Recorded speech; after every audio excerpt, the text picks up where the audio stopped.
apa yang mereka lakukan itu kurang cerdas, kurang pintar, terlalu didorong oleh semangat, dan lebih besar kemungkinan bahwa mereka pion-pion dari mungkin kelompok-kelompok kepentingan lain di luarnya, baik yang berdimensi, ini analisa akademik ya, saya tidak mengumbar kebencian dan dapat dipertanggungjawabkan, yang tidak suka pada Islam.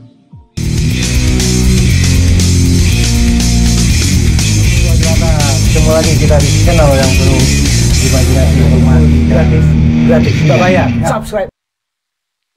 Assalamualaikum warahmatullahi wabarakatuh. Senang sekali bisa jumpa lagi dengan sobat-sobat Kicau Jelata di pagi yang tadi berawal hujan, sekarang sudah cerah kembali. Sobat Jelata yang berbahagia, pagi ini Bang Kica ingin berkicau, berceloteh soal yang saat ini sedang hangat-hangat didiskusikan, tidak hanya di media sosial, tetapi juga di kelompok-kelompok diskusi angkatan dari teman-teman kita yang dulu pernah kuliah di Institut Teknologi Bandung. Apa itu yang menjadi topik pembicaraan mereka? Yaitu tentang adanya sekelompok orang berhimpun dalam satu wadah yang mereka beri nama Gerakan Anti Radikalisme Alumni ITB. Sebenarnya bukan soal gerakan anti radikalismenya yang menjadi sorotan, dan bukan pula karena adanya kata-kata alumni ITB yang disematkan yang menjadi sorotan. Bukan. Tetapi yang menjadi sorotan adalah langkah-langkah yang mereka lakukan.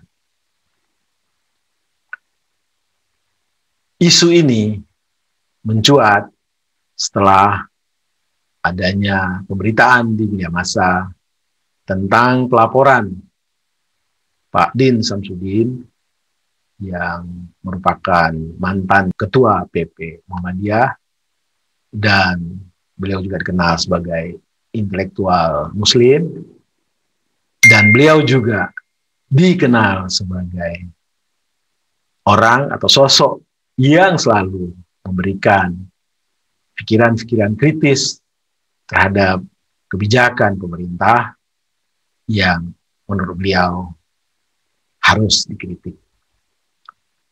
Laporan Pak Din Samsudin ini oleh Gerakan Anti Radikalisme Alumni ITB kepada Komisi ASN, KASN, yang intinya laporan tersebut menyatakan bahwa Pak Din Samsudin telah melanggar kode etik ASN sehingga harus ditindak sesuai dengan ketentuan yang berlaku. Bang Kica hendak berceloteh panjang soal esensi dari laporan tersebut. Tetapi Bang Kica akan melihatnya dari sisi lain. Menurut Bang Kica, penamaan gerakan ini sebagai gerakan anti radikalisme kurang pas atau kurang tepat kalau dilihat dari cara mereka berbuat atau cara mereka melakukan gerakan-gerakan atau cara mereka berjuang untuk katakanlah menghilangkan radikalisme dari negeri ini. Tentu perspektif radikalisme kita perlu bicarakan lagi, tapi katakanlah kita anggap bahwa radikalisme yang mereka maksud adalah radikalisme yang kira-kira bisa meruntuhkan persatuan dan kesatuan. Kenapa Bang Kica tidak setuju bahwa nama dari gerakan ini adalah gerakan anti radikalisme, karena yaitu tadi cara-cara yang mereka tempuh tidak menunjukkan cara-cara yang intelek atau cara-cara yang sesuai dengan label background di belakang nama gerakan yang mereka cantumkan, yaitu alumni ITB. Nama yang tepat untuk gerakan ini adalah gerakan anti rasionalisme atau gerakan anti rasionalitas. Kenapa begitu beraninya Bang Kicca berkata bahwa gerakan ini adalah, atau nama gerakan ini yang paling pas adalah gerakan anti rasionalisme? Bang Kicca punya beberapa alasan. Pertama, dalam perspektif peradaban, budaya, atau kegiatan lapor-melapor ini, itu setidak-tidaknya dikenal di kalangan anak-anak. Jadi budaya lapor-melapor ini dilakukan atau biasanya dilakukan oleh anak-anak yang senjata mereka hanya lapor-melapor. Karena ya itulah secara nature yang mereka bisa lakukan. Dua, budaya lapor-melapor ini dalam penggalan sejarah dimanapun itu kita tahu adalah dilakukan oleh para penjilat, para mata-mata, orang-orang yang sebenarnya secara peradaban mereka loser dan mereka mencari cara agar bisa dekat dengan kekuasaan atau penguasa, yaitu dengan cara memata-matai. Dan jika ada sesuatu yang mereka anggap sebagai ancaman atau potensial bisa mengancam penguasa, maka diam-diam dia akan memposisikan diri sebagai orang yang melaporkan apa yang menjadi ancaman tersebut.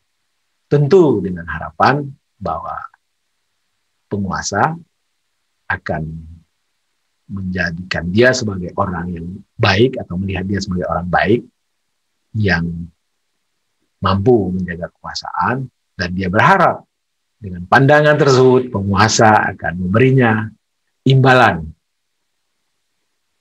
Lalu dalam perspektif lainnya, budaya lapor-melapor ini juga di kalangan mafia atau dunia kejahatan adalah hal yang juga sering dilakukan oleh para orang, para anggota mafia untuk bisa mendapatkan posisi yang lebih bagus di kalangan mafia tersebut.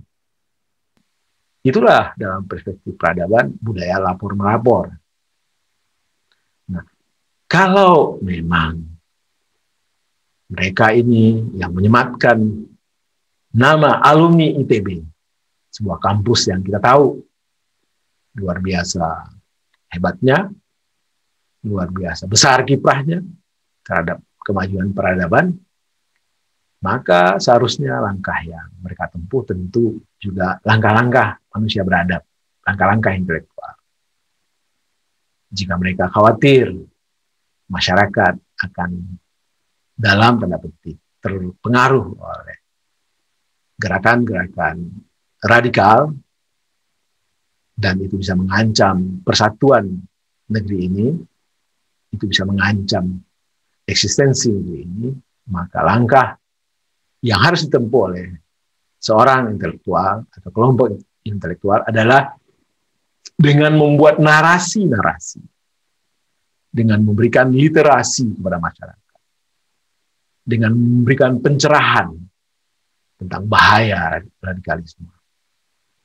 Kalau perlu, membukakan kelompok-kelompok yang mereka anggap radikal tersebut, di belakangnya siapa, tujuannya apa, dan perbuatan-perbuatan yang mana yang sebenarnya bisa mengancam kita semua. Jadi sekali lagi, gerakan ini tidak patut diberi nama dengan gerakan anti radikalisme, tetapi lebih pantas diberi nama dengan gerakan anti rasionalisme atau anti rasionalitas. Apalagi belakangan kita tahu bahwa banyak pihak yang namanya dipakai atau disebutkan sebagai bagian dari orang yang mendukung gerakan ini ternyata membantah, dan mereka menyatakan bahwa nama mereka dicatut. Tentu Sobat Jelata paham siapa yang sering menggunakan atau yang mempunyai kelakuan catut-mencatut, yang sering melakukan perbuatan catut-mencatut. Bukanlah seorang intelektual, bukanlah seorang yang mempunyai pendidikan, tetapi seseorang yang kerjaannya mencari keuntungan atau mengeruk atau menangguk di air keruh. Seorang penipu, seorang yang memanfaatkan segala cara untuk mencapai tujuan. Jadi catut-mencatut bukan budaya seorang intelektual. Catut-mencatut bukan budaya seorang yang berpendidikan. Baik, untuk melengkapi perspektif, untuk melengkapi diskusi pendek ini, kicau pendek ini, berikut Bang Kica ingin putarkan apa tanggapan dari Pak Din Samsudin soal lopar lapor radikalisme.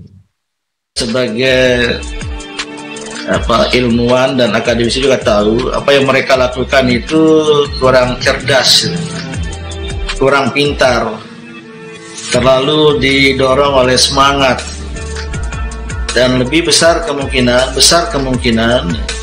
bahwa mereka pion-pion dari mungkin kelompok-kelompok kepentingan lain di luarnya, baik yang berdimensi, ini analisa akademik ya, saya tidak mengumbar kebencian dan dapat dipertanggungjawabkan, yang tidak suka pada Islam, dan sekarang semakin terkuak ya.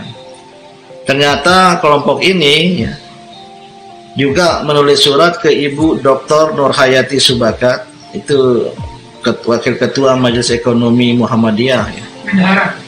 Bendahara Majelis Ekonomi Muhammadiyah, dan juga pengusaha besar dengan kosmetik Wardah, anggota Majelis Wali Amanat ITB, yang sebelum jadi anggota Majelis Wali Amanat tadi itu sudah bekerja sama dengan Masjid Salman memberikan beasiswa. Ini yang digugat. Kenapa memberi beasiswa hanya ke masjid lewat Masjid Sulman dengan kriteria harus mahasiswa muslim gitu, dan seterusnya. Bahkan mereka ada indikasi mulai akan menggugat Masjid Salman, Yayasan Masjid Salman yang mengaitkan diri dengan ITB, yang ada kemungkinan, tak terlepas kemungkinan bahwa mereka juga akan menggugat tanah Masjid Salman itu. Nah, memang itu tanah milik ITB ya, tapi kebijakan dari pimpinan ITB pada masa lampau justru ini penting untuk membina akhlak mahasiswa ya. Dan sangat penting adanya Masjid Salman itu. Yang kedua, saya baru juga tahu bahwa kelompok ini juga menggugat seorang dekan di ITB, saya lupa fakultas apa, yang dulu waktu sekolah di Jepang ya, mengambil master atau doktor, beliau itu katanya bersimpati dengan PKS ya, tapi sekarang sebagai ASN tentu tidak. Oh ya, inisiasi pemberian beasiswa dari pemilik Wardah kepada aktivis atau orang-orang yang bernaung di Masjid Salman.